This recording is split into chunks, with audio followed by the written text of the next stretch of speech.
Batam, Indonesia.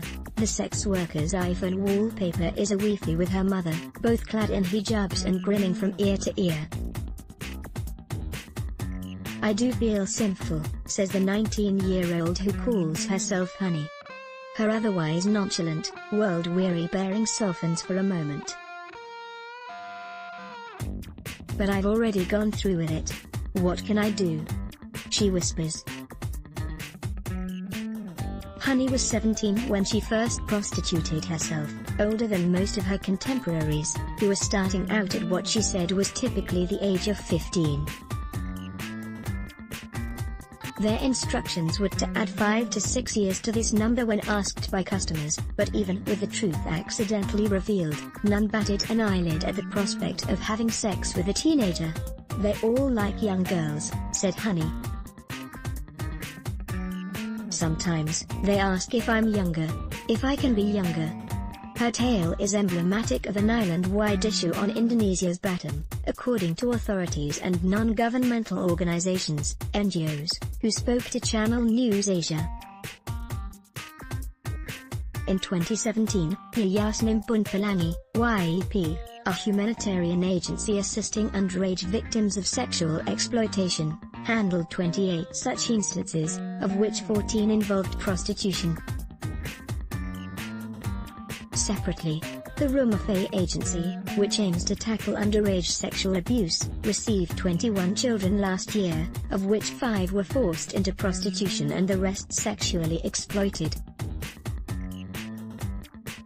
These reported cases aside, there is no recent, reliable measure of the total number of underage individuals being sexually exploited, though in 2016 the Commission for the Protection of Indonesian Children said there were 1,000 child sex workers in Batam. A year later, the End Child Prostitution and Trafficking (ICPAT) Global Network commented that the number of underage prostitution cases on the little holiday island continues to grow, with victims serving up to 8 customers in a night. Stephanie, the chief of Batam City Police's Women and Child Protection Unit, still recalls the youngest victim rescued by her team last year, a 4-year-old girl trafficked and sexually exploited. Was she prostituted, too? The question was asked with some hesitance, but Drefani's response instantaneous. "Just not yet," she said with a straight face. Close 1-3 pop-up sex work, in general, remains illegal in Indonesia, where there is no official age of consent but men can marry at 19 and women, 16.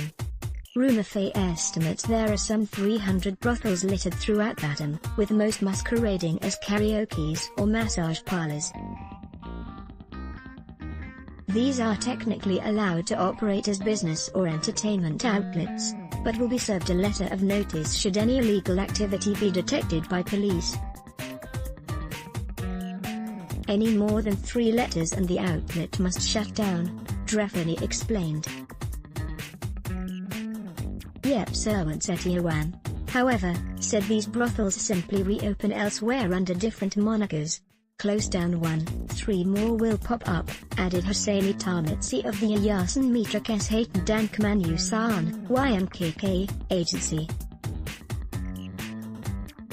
At first the police will conduct checks, but once they start taking money from the brothel every month, the checks stop. This YMKK shelter in Batam has an in-house clinic and facilities built with children in mind. Photo, Justin Ong. Youngsters rescued from these brothels are typically rehabilitated at a shelter first, for no more than 2 weeks, as mandated by the Indonesian government, before being sent home. For at least 6 months after, organizations like Rumah will attempt to keep monitoring their progress via phone calls. Their situation makes them not trust other people, so it takes a while, said Rumah Dewi Astuti, recalling how her toughest nut to crack was a 13-year-old girl, whose pimp had also made her addicted to drugs to tighten his grip on her. The government-funded YEP has also attempted to reach out and educate rural communities where most of these children are trafficked from. But all the NGOs acknowledge their work has already been largely undermined by the current trend of online prostitution. You won't find child sex workers at brothels anymore. They're sent straight to hotels, and it's harder to track down, said Dewey.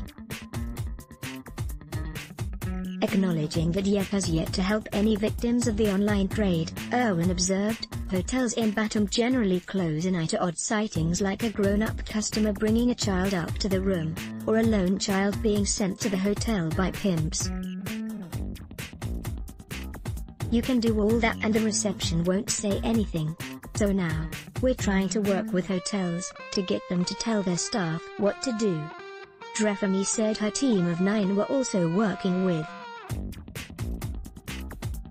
colleagues in the cyber department, while attempting some policing of their own on popular social media channels like Facebook and WeChat. There's a limit to what we can do, beyond prevention and helping victims, said Owen. It's the demand side that needs to be worked on. Singaporeans getting away with IT huddled in the Nagoya city centre's morass of dingy strips and alleyways. A crassly multi-fluorescent shop front stands open for business deep into the night. The nondescript exterior gives little away, but local drivers in Nano can quite easily take tourists round to such places. Photo, Justin Ong. It is tagged as a massage destination on Google Maps, but lying in wait inside is a pushy mamasan, called a mammy in Batam, with her offering of sex workers seated behind a glass panel. Seconds after the mammy brags about having many Singaporean customers, a pair of them, looking to be in their 20s, breeze through the door with a local driver in tow. They high-five the middle-aged mammy like regulars, and survey their prospects for the night's entertainment, but not before making sure to ask for the youngest available girl. This one, the mammy gestures to an impossibly petite, elfin specimen. We usually say she's 18 years old. 1.5 million rupiah. For all night. Don't have younger? One of the Singaporeans asks, as he sizes her up intently. In the mirror, customers can be seen negotiating with the mamasan while in front of them. The brothel's workers sit inside what's commonly known as a fish tank. Photo, Justin Ong. Scenarios like these are the reason why YEP and Rumah Faye have been calling for Singaporean NGOs and even government bodies to work together on stemming the flow of sex tourists carried to Batam by the short, 40-minute ferry ride. There are also no recent, detailed figures for Singaporeans or tourists seeking underage sex in Batam. Last year, ICPAT reported anecdotally that consumers of trafficked children were locals from Batam as well as foreigners from Malaysia and Singapore. Many middle-aged Singaporean men, above 40 years old, who are called APEC, visited Batam for sex with children between the ages of 13 and 17 years. They were usually facilitated by brokers who were taxi drivers to access these child prostitutes, the global organization stated. It is hard to eliminate child prostitution in the island due to high demand.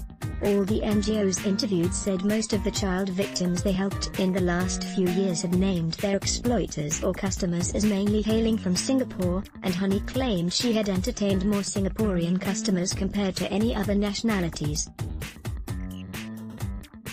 Channel News Asia also obtained police and NGO reports of Singaporeans who had recently engaged in various forms of underage sexual exploitation.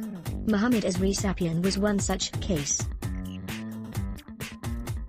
According to court documents, the 46-year-old sodomized and forced a 12-year-old boy, referred to as 078, to perform oral sex on him several times. Azri also sent the Batam native to the hotel rooms of visiting Singaporean friends, for 300,000 Indonesian rupiahs, 28 Singapore dollars, each time. He was eventually arrested in late 2017 and in March sentenced to 13 years jail and an 100 million Indonesian rupiahs, over 9,000 Singapore dollar, fine for sexual assault. His victims, 078 and 2 others, were counseled, sheltered and nursed back to health by YEP. Rumah Phase Shelter, located next to a hospital on the outskirts of the city center, is one of the largest of its kind in Batam. Photo, Justin Ong. In late 2016, the agency also tended to the alleged victims of another Singaporean man. The 56-year-old ran a center, now shuttered, which purported to send domestic workers to Singapore, but really served as a front for him to sexually exploit girls in their preteens. If they did something wrong, they would be asked to circle him and show their genitals while dancing, said Owen. Some of them were also told they would be sent to Singapore faster if they let him have sex with them. The man was arrested but escaped due to what Owen described as a loophole which sets perpetrators free during a particular stage in the police's investigative process. He could even have cleared immigration to Singapore if he wanted to, and today his whereabouts remain unknown, though provincial police have since closed the case and sent the victims home. Actually, a lot of Singaporean men do such activities, but they get away with it, because it's Batam, claimed Hussaini from YMKK.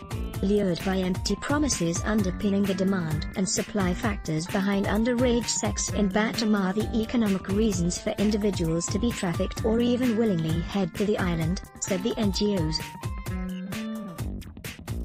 As APAT wrote in its 2017 report, most of the child victims were from outside Batam. They were usually lured with empty promises of jobs, as shopkeepers or restaurant waitresses with a salary of 3,500,000 Indonesian rupiahs per month, which is regional minimum wage. Since regional minimum wage in Batam is higher than that of in other areas in Indonesia, traffickers often use this to lure their potential victims.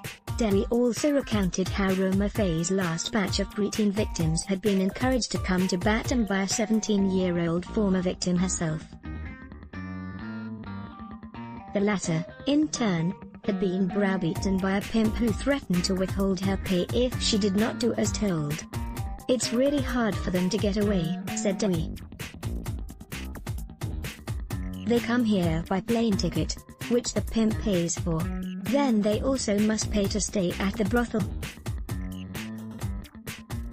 The pimp will always say they owe him money, and he will charge everything at twice the normal price, while taking a cut of their pay. If they do something wrong like argue with the pimp, their pay will be cut too. End of the day, it's as good as not getting any money. In YEP's most recent case, a 13-year-old sex worker who charged each of her customers 300,000 Indonesian rupiah had to give 200,000 to her mammy each time. Part of the remaining 100,000 Indonesian rupiahs was used to pay off a room fee, which resulted in the girl taking home less than 50,000 Indonesian rupiahs, less than 5 Singapore dollars, each time. Honey looking at a picture of her and her mother. She never knew her father, and says that if the rest of her family discovered what she really does for a living, they would be very sad. Photo, Justin Ong. In Honey's case, she works every night of the week on a 3-month contract, and is largely dependent on tips to pay off an 1.5 million Indonesian rupiahs, 142 Singapore dollar, debt, part of which was slapped on her just for arriving late for her flight to Batam out of Bogor City, where she previously worked. If she cannot settle the debt before her contract runs out, she will not be allowed to go home to Jakarta, and her mother and 5 brothers, who till this day believe she works in a cafe in Batam. I'm just going through with it to earn money, so I can send it back to my family and support them, said Honey, who never finished primary school. If possible, I don't want to carry on as a sex worker, but since I don't have the qualifications, this is the best I can do now. Even if I can get out from this life, and do something else. If that doesn't work out, will I have to return to sex work? I'm not sure. I just hope I can meet a guy who likes me and takes me away.